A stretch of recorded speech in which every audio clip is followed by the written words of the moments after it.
from WBBZ-TV Sports. It's time to beat the champ. Now, here are your hosts, Paul Peck and Sue Novoitsky. Well, hi, bowling fans, and welcome to a month of fun and craziness, also known as our annual stop to Mallwitz's Island Lanes in Grand Island. We always have some of our most exciting and entertaining bowling when we come here. I know, they make our job much easier here. The spectators do all the entertaining for us, so we don't have to work as hard. But this is going to be an interesting month because we have transitioned from 2 months of 2 sport shots, very difficult scoring conditions. Back to a house shot here, probably going to see a few more strikes. Yeah, well, we like living large when we're here in Grand Island, and Josh Large will get the chance to have some bigger scores because he got himself through that challenge in Niagara Falls, and he'll be our first bowler today. Right, and he's facing a few of the bowlers that we normally see in our 4th show. A couple bowlers at Bowl League here. They're going to be very comfortable. This is their house, and make it a little difficult on our incoming champ. Yeah, Andy Moran, Michael Kemp, and Mike Johnson are the 3 challengers to Josh Large today. Every time we come here, I always ask if you are prepared for the unexpected. Yeah, oh my gosh, I'm always prepared, and it's always such a fun time here. We love coming to Mallwitz. It's always exciting. We never know what's going to happen when we come to Grand Island. Well, we're all about to find out at the same time. So let's get rolling.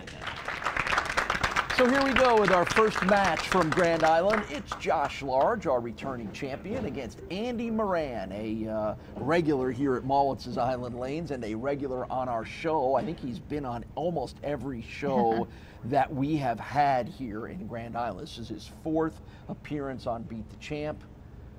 First time sporting the beard. I like, know. Andy, you look different. He does. He goes, yeah, I look different than the last time you saw me, which was a couple of months ago. Truthfully, I feel like he's grown up in front of our eyes now that we're in our 5th year. And he was here on the first show and just looked like a baby to me, and now he's like grown into a man, like right before our eyes. A lot of oil out there. Right. Even though this is a house shot, which we alluded to in the opening, because the lanes have to hold up all day, you're going to see it to be a little heavier oil here in the beginning, and the guys are going to have to start off to the right. And he got that ball. It's using kind of a shiny ball, so that's not going to grip the lane right away. So saw him come up a little light there. Yeah, we'll talk a little more about the oil pattern as it relates to what we saw last month, of which we talked a lot about that. And it literally is opposite ends of the oil spectrum here, so to speak. So, I mean, last month when winners were barely breaking 200, if not even lower to win matches, I get the sense you're telling me we'll be back to the 225, 250 ranges, right? Well, maybe. I've seen house shots break down funny too. It all depends on where the guys are playing, or where the players are playing, and what equipment they're using. Because now you're seeing, like I mentioned, Andy's using kind of a shinier ball. You've got Josh using a duller ball, so Josh's ball is going to suck up the oil somewhat. It's going to absorb the oil. So I've seen them mess up house shots, but right now you're looking at a lot of oil to the left of them, dry to the right, and your typical, if you miss a little bit right, it's going to hook. If you miss a little bit in, it's going to slide. Well, it didn't seem to bother Josh Large. He seems to be enjoying this quote-unquote easier oil pattern because he opens with a pair of strikes.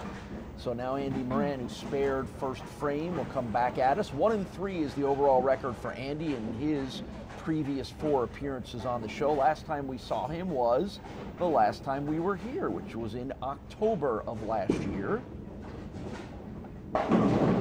And there's a strike for Andy, and that appearance in October was memorable because Andy beat Chuck Jagosinski, and anytime anybody beats Chuck Jagosinski, that is significant in itself. And then he wound up losing to another Grand Island regular, Jeff Crickham, who wound up advancing to, I believe, was it Rapids, or no, that was Bradford. No, it was Bradford. Yeah. He had a long drive and didn't fare too well in his first match, so it was a very long trip for him from Grand Island to Bradford.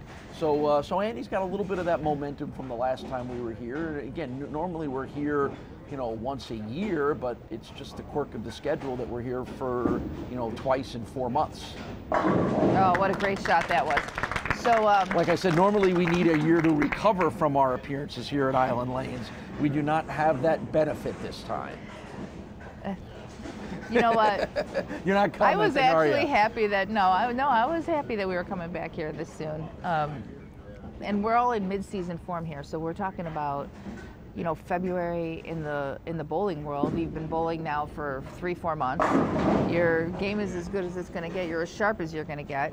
Tournament season is coming up, so we're going to start talking about the national tournament.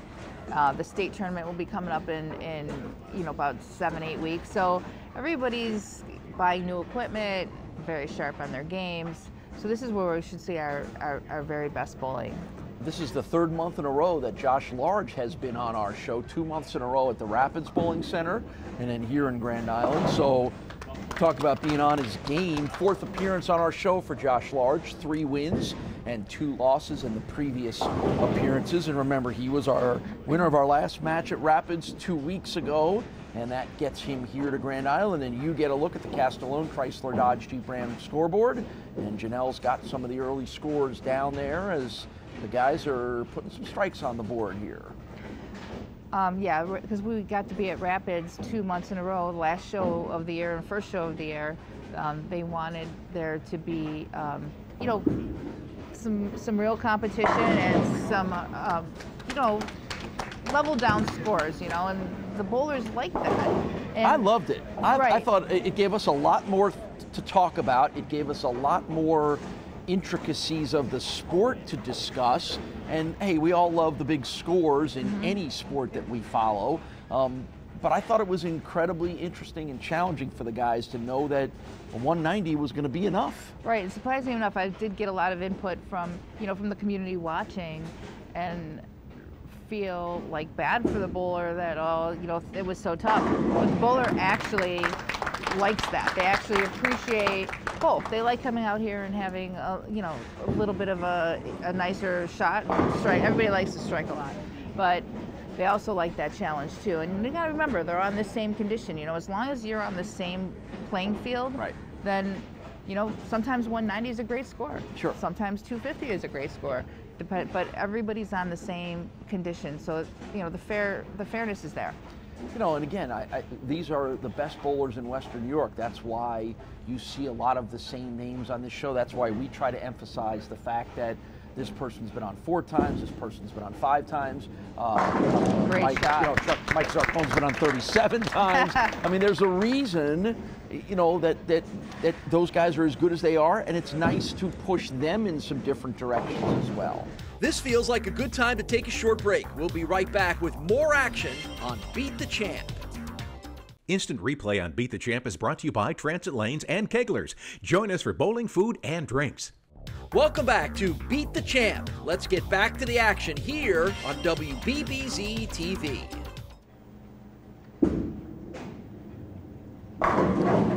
Oh, big wobble on the 10, but it will not go down for Andy Moran, ending his run of 5 consecutive strikes. Interesting sort of 2-phased approach for Andy Moran. Yeah, it's not as usual that you'll have that break in your approach, but again, you can do anything you want as long as you do it every single time the same way, and he does. So it's he builds his momentum. You know, he takes a couple steps. It's almost like a 3-step approach, really, because he almost stops and starts. There you go. all Watch over. it. You can watch it yourself if you hadn't been paying attention. Nice and low in the beginning, though, and it's important to stay low. So What's the benefit of the way he does that, other than it works for him? I don't think there's necessarily a benefit to it, and you know, in all honesty, it would be complicated for someone to try to learn that. That's obviously just, he was I believe, if I remember the story correctly, he was a little bit late to the game. Like they kind of coached him here through, you know, becoming friends with Mike and all of that. And that's just how he developed. And again, he's consistent about it, so it doesn't hurt him. But it would be a tough thing to learn. Josh Large is 21 years old. He's from Tonawanda. CNC machinist is the occupation for Josh. 215 his overall average. Bowls at 3 times a week. Tonawanda, Brad Angelo lanes, and a couple of other places around Fridays town. at the Edge. That's what it said, right? Couldn't read that for a second. As you see, the edge at the moment for Andy Moran on the Castellone scoreboard. 2018-19 Team USB Youth Championship, part of the resume for Josh Large, and That's not one he's going to want to put on the resume. No, he definitely tried to. What do we got? 2.510 here? No. No, 4. We got 4.810, don't we? 4.810, yeah. Hit the 2 on the left and try to fly it off to the 10. Yeah, I actually think that separation could be an advantage. Not quite. Yeah, hit close. it 2 straight on. So that's an open in the 8th for Andy Moran. Yeah. Or I'm sorry, not Andy Moran, for Josh Large. That hurts. He was That's on a his huge way. opener for Andy Moran. He's taking a chance there because he wasn't carrying. That's the hard part. When you're hitting the pocket, ringing the 10, your opponent's striking. Do you move? Do you make a change? Because you're hitting the pocket, it's so hard to give it up. In this case, I think he tried to do something to create a strike, and it worked against him. And back to striking for Andy Moran. So that's 6 of the last 7 frames have been a strike. Tonawanda City All Events Champion 2017, Tonawanda Doubles Champ 2017 and 2016, and he had a high set of 846 in the Tonawanda USBC in 2019. That is a big number, 846. Yeah, how about that? 8 career 800s for Andy and 12 career 300 games for him. Does it say how long? Oh, it says he's been bowling 23 years. Okay, so he's been bowling for a while. Later, you know, not all that much of a later start. No. 7 of 8 for Andy Moran. We talk about this a lot. Maybe we probably talk about it here as much as any place because we have this contingent of Mallwitz Island Lanes bowlers, and always seems like half of them always make our show because they know this place. They're used to it. They bowl here a lot. And I think, you know, just like I said, a product of like kind of knowing what kind of ball you need to create your highest strike potential, and that's kind of the advantage that they have. Plus, how can you not feel comfortable here? I mean, this is like their home away from home. That's right. But for Josh here, the best he can shoot is 194, even if he strikes out here. And you know, Andy pretty much needs to just keep it on the lane in the 10th. So I guess he's going to have to throw them all just to force Andy to not make a huge mistake. 10th frame for Josh Large. First one's a strike. Needs to keep doing that. Yeah, that open in the 8th frame was probably, if Josh doesn't win this match, will be the pivotal moment, and that's what we'll ask him about if, in fact, he doesn't come from behind to win here. It would take a huge error on Andy's behalf to lose this, but second ball of the 10th frame is another strike. I mentioned Josh's 3rd month in a row, so he is in a good groove, bowling at different houses. Always a good chance that he's going to make the ride down there to Salamanca, that we might see him next month as well, too.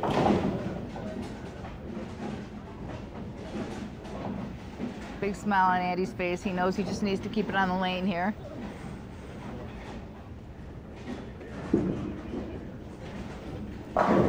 Nice finish, though. Yeah, Josh punches out with 4 straight strikes to put up a 224, but it likely isn't going to be enough. And we'll see.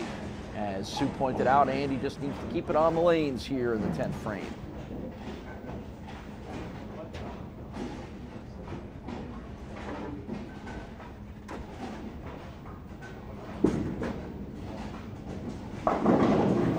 And that will be enough. That's enough. So Andy Moran is going to get the victory here at his home house of Mallwitz's Island Lanes. A victory over Josh Large to advance him on to our next match against Michael Kemp. We'll check in with Josh, get his feel on what the lanes are doing early on here, and get you ready for match 2. When Sue and I return, we are off and rolling in Grand Island. It's Beat the Champ. We're back right after this.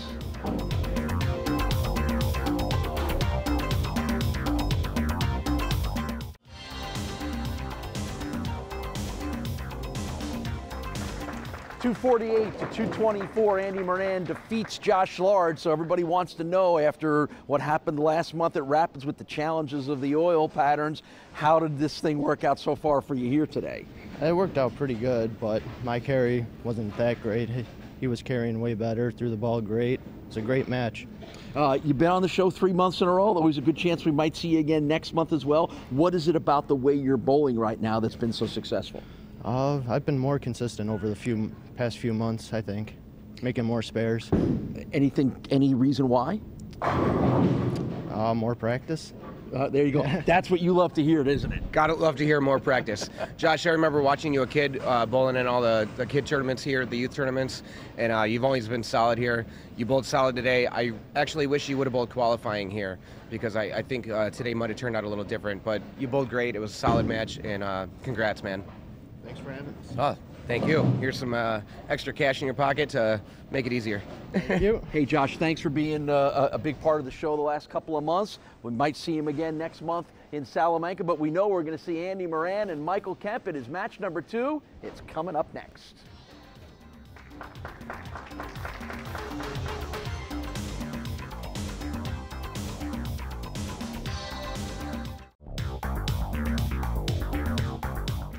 It's match number 2 here at Island Lanes. Andy Moran will try to keep the good spirits going here. His opponent, Michael Kemp, for our second match. And once again, as we saw in that first one, we can expect a little bit higher scores and maybe a little more flexibility from the lanes, where there's a little more margin for error from the guys. And Andy Moran got to keep banking on the fact that he knows this place as well as anybody. Yeah, he knows what his next move will be. There's no doubt about that. Now, what'll be interesting is, should Andy win this match, then it's he'll go up against another house bowler in Mike Johnson, and now that advantage will not be quite as much. I hear you, and you know, we talked about last time we were here that Mike Johnson was mysteriously missing from the qualifying because he makes it here almost every time. Yeah, so, he almost does. He took that to heart and I think made sure he yes. And he made the show. Yeah, we'll talk more about Mike coming up, but here's Michael Kemp. And that's a good-looking strike to get things started. 12th appearance on our show for Michael Kemp. 9 wins and 9 losses is the overall record, and it's been a little while. We haven't seen Michael in over a year. Rapids Bowling Center in 2018, towards the end of 2018, was the last time that we saw Michael on our show, but he's had a nice little run of some winning streaks here on Beat the Champ. So he's a familiar name to all you Beat the Champers out there. Oh boy, that blew through all the pins except the one staring him right down the middle. Yep, one of the true taps in bowling is the 8-pin. It can't really do anything different, just a deflection thing. The ball just doesn't take it out like it's supposed to, but it's a great shot and it's very painful, especially when you need to strike. That's the thing about these conditions, is as nice as they are and as much as you get to the pocket, you find yourself behind if you don't keep up in the striking pattern. Yeah, well, and again, just doing some quick math, what did we say? Andy Moran had 8 strikes in that first match, his victory over Josh Lard. So Mike Kemp's got to look at that and know, I probably need 7 or 8, just to keep with this guy. Yep, absolutely. Need a lot of strikes to shoot 240. Oops, right on. 2 for 2 so far for Andy Moran. He's never going to shave after bowling like this, huh? Right? You're never going to shave anymore if you keep bowling like this? Yeah, see? Are you saying he's superstitious? I'm saying I've met an athlete at any sport at any level in my entire life that wasn't superstitious. Tell me your husband isn't, as a hockey player, isn't the craziest of all superstitious athletes. What, because they put their skate on the same way and the same foot? Exactly. Oh. See, we talk about luck and superstition, and then he gets one of those to go. How sweet.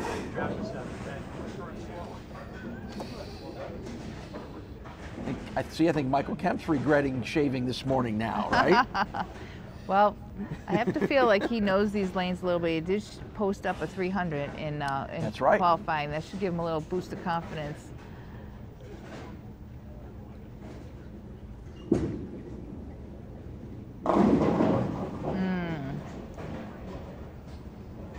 So the interesting thing about Mike's history on this show, I mentioned he's won 9 matches. Those came in 2 winning streaks, a 5-match winning streak and a 4-match winning streak, which is really interesting that whenever he gets on the show, he gets hot and he knocks off a bunch of wins in a row. And then the other times it's kind of been one and done. Well, I remember in the beginning, he made a bunch of shows in the beginning, and just no matter what he shot, I think if we were to go back, I mean way back, we're talking this young man was shooting 230s, and no matter what he shot, he lost. So he would be posting up big scores, and they just weren't enough. And I remember talking to him in an interview saying, "You have a bullseye on your back," and you know, and I think that's where. And then all of a sudden it turned around, and all of a sudden he was posting these little winning streaks. So got a little confidence, and got broken in the hard way on Beat the Champ with a lot of losses. Yep, won 5 in a row at Brad Angelo Lanes back in 2017. And you saw in that last one, classic ring 10 again. That's starting to see a lot of ring 10s here. All right, so when I say that, we're starting to see a lot of ring 10s. You alluded to this a little earlier in the first match, but why? Because it's all angle of entry into the pocket. And again, we'll see the players hit the pocket on a regular basis. They're very rarely going to miss the pocket unless they try to do something drastic in order to carry. But it's a matter of angle, and Michael, between his bowling ball and the way he throws it, he just doesn't have the angle to carry at this point. Now that time, speaking of pocket, Andy missed it. Well, here's what happened with Andy. Andy went a little high on lane 7, so his ball is rolling a little bit sooner, and that was what was creating the good carry for him. But transition is going to happen no matter what kind of shot you have. So now it's starting to break down a little bit, and it's going to break down early, which is going to make his ball start up a little early. He saw it on lane 7, caught the break, caught the strike, but did not make a move on lane 8, and now it went even higher. So he's going to have to make a move now, and every time you make a move with all this oil in the middle, you run the risk of starting to leave 10 pins. Because he was in the perfect sweet spot, but he's going to get pushed out of it just by the natural decrease of oil. This looks like a good time to take a break. We'll be back with more Beat the Champ right after this. Welcome back to Beat the Champ. Yeah, once again, getting a little left of the pocket, but it didn't matter. Back-to-back late falls get both guys strikes. Must be the beard. It must be the beard. Because that was a break right there. That was a break. And so both guys got real breaks on their last 2 in the 6th frame. Well, that was a little bit more of a break, and on top of it, it was to make a double, and he was already up 22, so that puts him up another 10. Because he missed the pocket a little more than Michael did. Yeah, it was a little high. Yeah.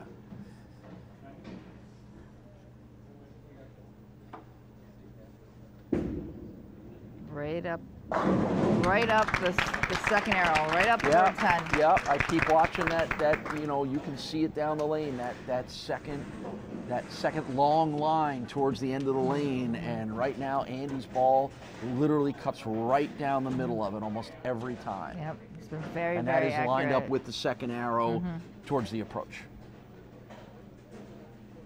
So which we like to call the track. That's the track. Very good, thank you.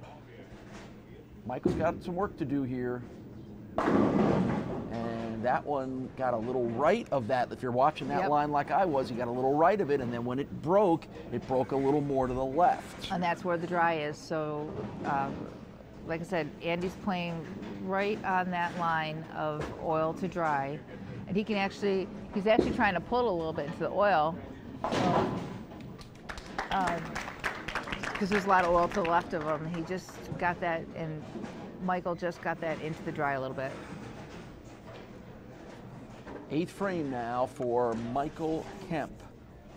Down 30. 35 years old, from Lancaster, analyst at M&T Bank. Bowls regularly at Transit Lanes each week. 10 career 300s, including the one in qualifying here, and 7 800 series with a high of 849 from Michael Kemp.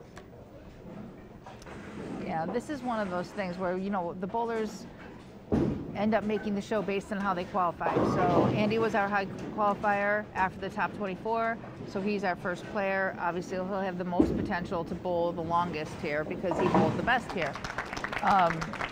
And Michael was obviously second, but it's also how much have these lanes been bowled on and where is it in transition while you're qualifying. So this is early on. There's a lot, the oil's pretty heavy still. It might not favor Michael as much as it did in qualifying. So sure. If he hit the show a little later in the day, it might be a little bit closer. If he's in the middle of our second show as the 5th qualifier, it may play more to his There's advantage. a lot of nuances to this.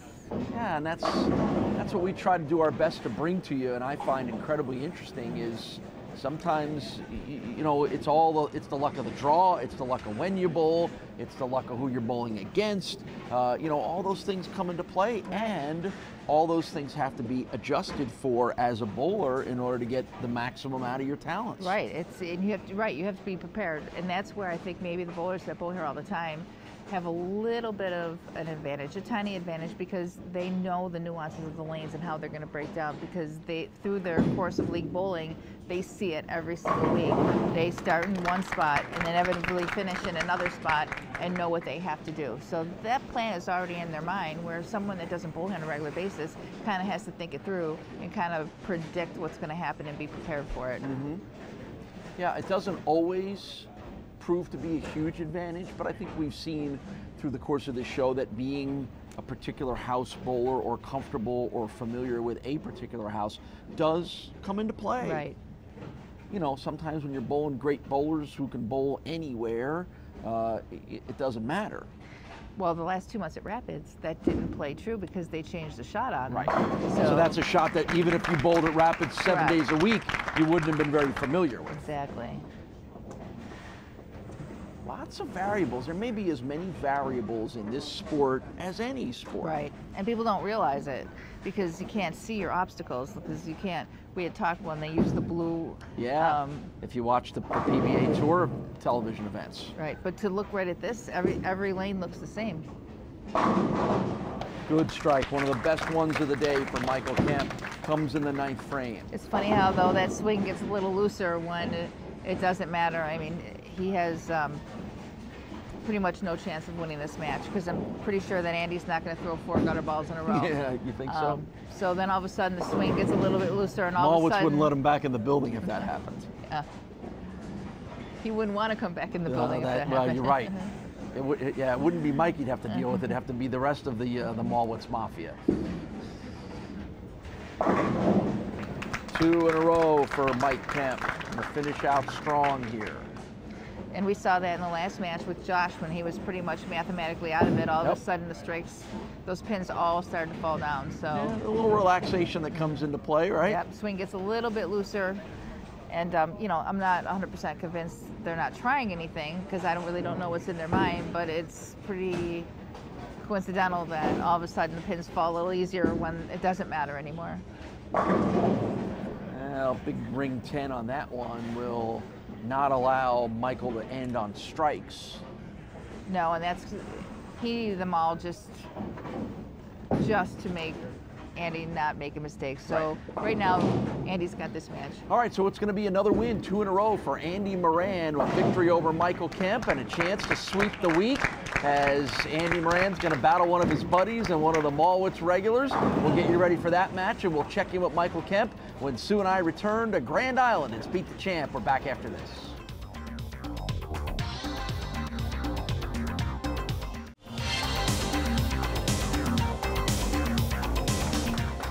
234 to 205 is the win for Andy Moran, his second in a row over Michael Kemp. You bowled well, but you made spares when the other guy made strikes. Does that kind of wrap this one up? Yeah, pretty much. I mean, I just didn't strike enough. He did, and that's the ball game.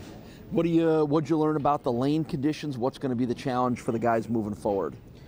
Well, they'll probably break down a little. They'll be hooking a little bit more eventually, and it's just about carrying that 10 pin.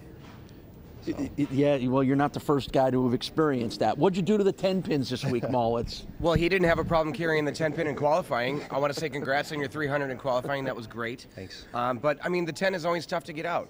You know, no matter what conditions you're bowling on, you know, you got to find the right roll and the right entry angle into the pocket to be able to carry the 10 pin. Sometimes it's tougher than others, you know. But, you know, great job, great bowling all week, and, you know, good job today. Thanks. Here's some cash. Okay. All right. Always good to get Michael on the show. I know we're going to see him again soon. We know coming up immediately soon is a couple of the Mallwitz All-Stars as Andy Moran goes against Mike Johnson. Stick around. That one's going to be a fun one. It is next.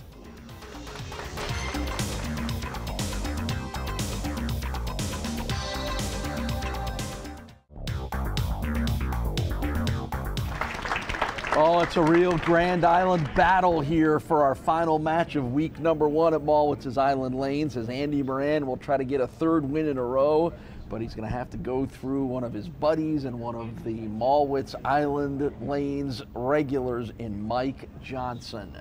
This one should be a good one. If there's 2 guys that know these lanes better, I don't know if there's any 2 guys on Grand Island anywhere that know these 2 lanes better. There may be one. Well, maybe it might be you, and yes, we'll hear from Mike Mallwitz here in just a second. And there's what we were talking about. Yep.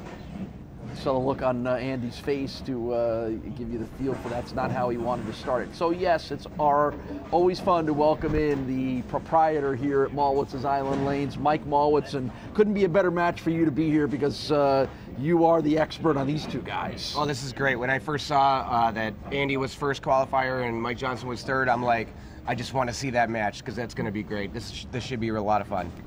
Now, do they bowl on the same team, or they just both bowl here? They both bowl here on opposite teams, but Mike Johnson and Andy Moran are on the same team for our 4th show this month. So that's interesting. Oh, yes, it is. So whatever happens here, they're going to have to kiss and make up. Before later on, yeah. Yeah, okay. All right. So tell us a little bit about how your observations of how Andy's bowled through the first 2 matches here so far.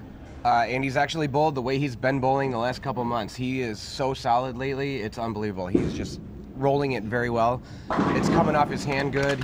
He's really getting the great entry angle into the pocket. I don't know if you've noticed that, like just the way his ball rolls through the pins. He's finding the right ball matchup and the right motion to go through the pins. Well, it's exactly what we were talking about, but we also saw that as the match goes on and transition is going to happen no matter what, it started to break down a little bit for him.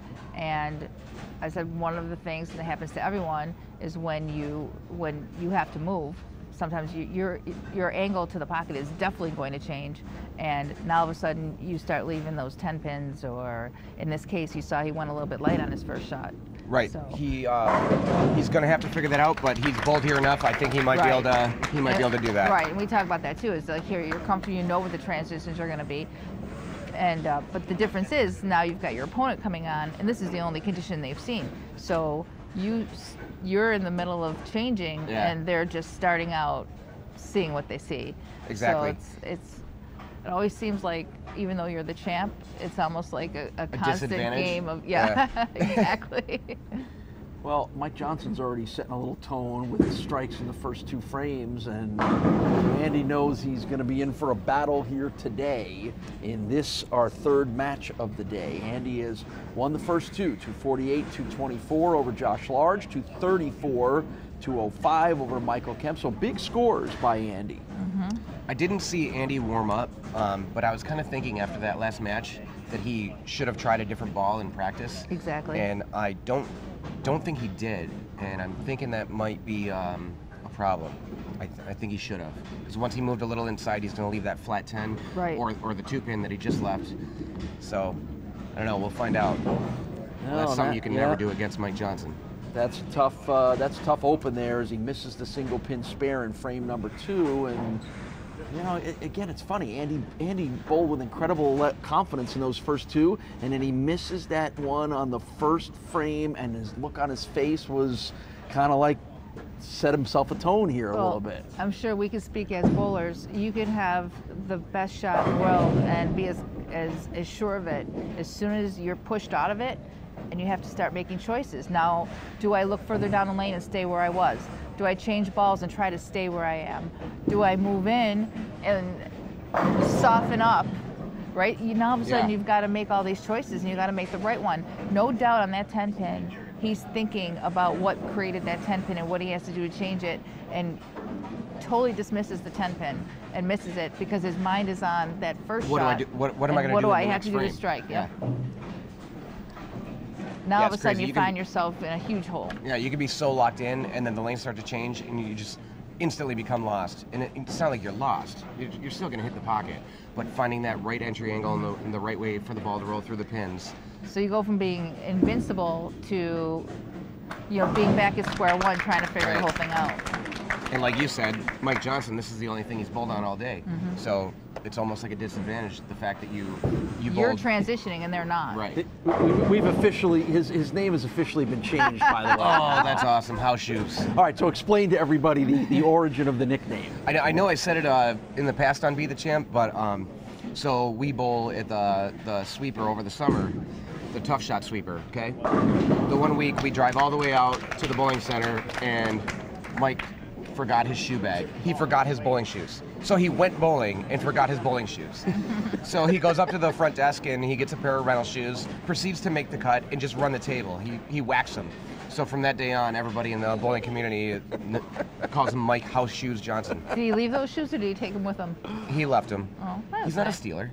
So even though he has never forgotten his shoes ever since then, he will always be House Oh Shoes yeah, Johnson? House Shoes Johnson, because he whacked everybody. It was great. Boy, I tell you what he could be out there barefoot, and it wouldn't matter because he's opened with 4 He's tough. consecutive He's tough. strikes. Mike Johnson's always tough. I was bowling with him in another tournament, like not long after that, and he wasn't bowling all that well. And I'm like, hey Mike, you might want to go to the front desk and grab a pair of rental shoes. Mike, in talking with Mike before we got started today, I got a sense it's burned him a little bit that he was not here when we were here in October, right? He didn't. I mean, it was unusual that Mike wasn't on our show. Yeah, unbelievably, You think he that's didn't- a little inspiration? Yeah, he didn't make that cut, and he wasn't having any of that this time. The action will continue on Beat the Champ in just a minute. Instant replay on Beat the Champ is brought to you by Transit Lanes and Keglers. Join us for bowling, food, and drinks. Welcome back to Beat the Champ. You're Right. never out of it. As you can see on the Castellone scoreboard. And well, we made the point of the last 2 months, Rapids put out a sports shot, and it was just lower scores. It wasn't any less competition, or here everybody's got 9 or strike, but there's still no guarantee that you're going to strike. Right. You still have to work hard at every single shot and think and make adjustments and everything else. Part of what you said last month, we had the sports shot, and like you said, it was still good competition. I mean, we have the qualifying, then we have the top 24 roll off. We get to the top 9. By the time we get to the top 9, we're talking about good bowlers. So Great bowlers. Great bowlers, whether it's a sports shot or a house shot, you're still going to have great competition almost in every match. So it's awesome. Do you as a bowler at a high level yourself like every once in a while being thrown a pretty good curveball of a really, really tough oil pattern like we saw last month? Oh, I love bowling on tough patterns. It's a challenge, to yourself, and it's a challenge to everyone. It generally, puts more emphasis on spares, which is how I grew up. My dad Arno always taught me, make your spares, make your spares, make your spares.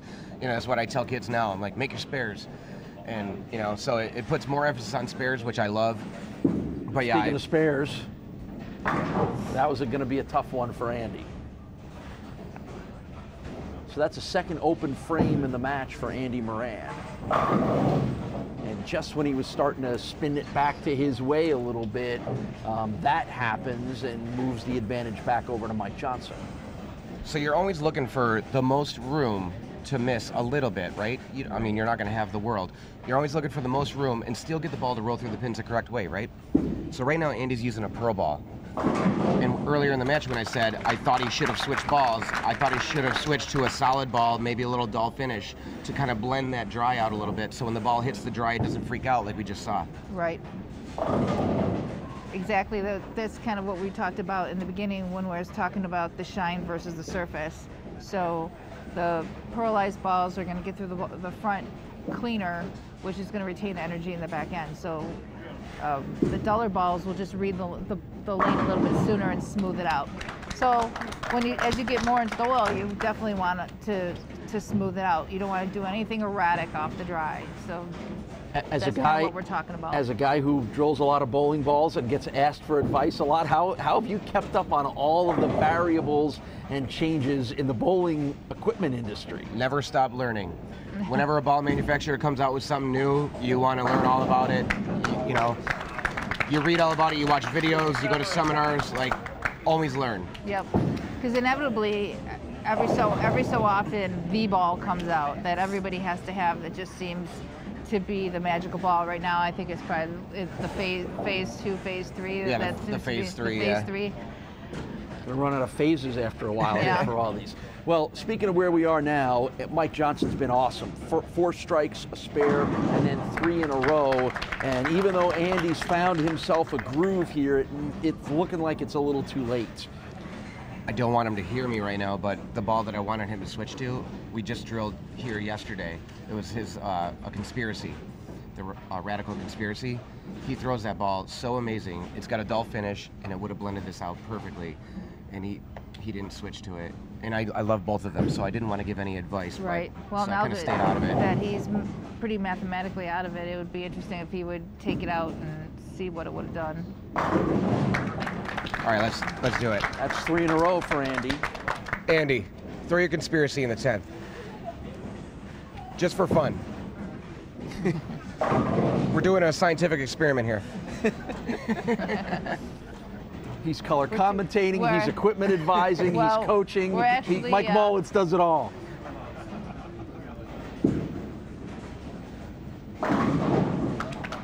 Speaking of all, Mike Johnson's knocked them almost all down. If you watch his ball, right? So he's pretty far outside. The ball hits the lane, reads the middle of the lane, and never really goes left. It just kind of reads and kind of waits, and just gradually gets to the pocket. Where the pearl ball that Andy's using goes dead straight, hits the dry, and goes left. Goes left, right. So you can see what an impressive performance this has been for Mike Johnson. Thought we might get that one to fall, but that was a great example of what you're talking about, Mike. Just a very subtle, very sort smooth of slide into the pocket. Well, that's the thing that you don't want to happen to you, to make you second guess. Because now he's going to have to think about this shot. Yeah, that was a terrible 10th frame shot, because next match he's going to be like, what do I do? Yeah. Well, we know that next match for Mike Johnson is going to come up on next week's show, because he is going to win here over Andy Moran and advance on to our next week's show. So the Grand Island effect is certainly obvious here. It's been 3 matches and 3 wins for the Grand Island Bowlers in Andy Moran and Mike Johnson. And Mike gets another strike to finish off a very impressive 258 performance. And that is going to get Mike Johnson the victory. We'll talk to Mike. We'll talk to Andy. Mike's going to give him a little advice and a little money as well, too. When we come back to wrap up week 1 at Mallwitz's Island Lanes on Grand Island, we are off to a rollicking start. We're back right after this.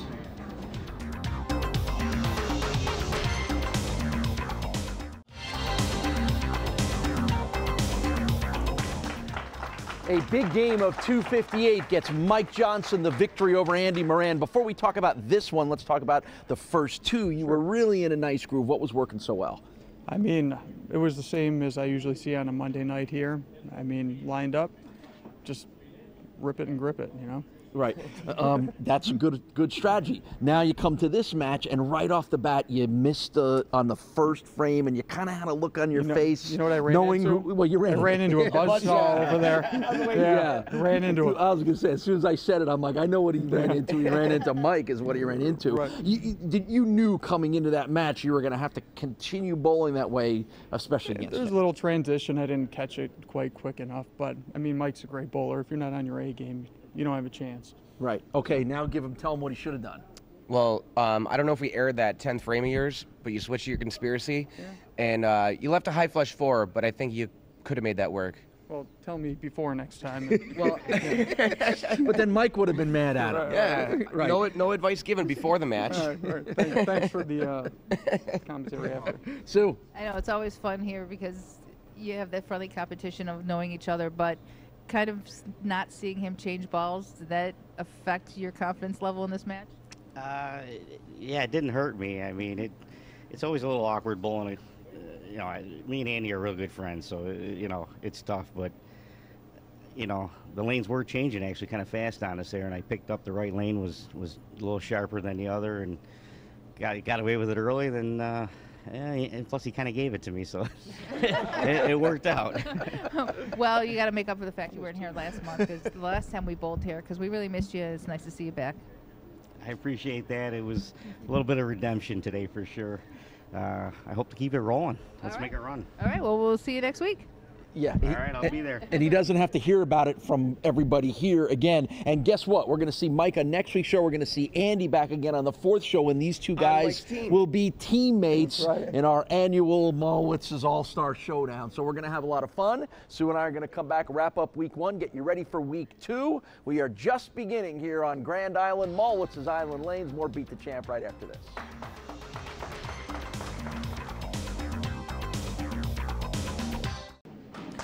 I don't know if we're going to have room for it on the screen, but do we now call him Mike House Shoes Buzzsaw Johnson? That's his new name, I guess, and you're right, we don't have room, but he's such a great bowler, and all the names aside, he's got this laissez-faire way about him that it seems to help him because he never gets excited. He's just very casual. But next week he's got some obstacles with left-handers. We haven't seen any left-handers bowl yet. Yeah, Andy Reddick is going to be the first one up to try to knock Mike Johnson off that champion's crown. We're off to a good start here. The scores are high, the bowling is good, lots of strikes. Everything we love on Beat the Champ, everything you love writing up on that board. Oh yeah, it's a huge change from last month at Rapids where the scores were, you know, a lot lower, but it is because it was such a tough condition. So, you know, it's anybody's game. Yeah, we're in the calculus portion of the scoring here for Janelle. We're off to a great start. We always love coming here to Grand Island. It is always fun. So far, the bowling has been fun. We'll see if it continues. We'll see you next week on Beat the Champ.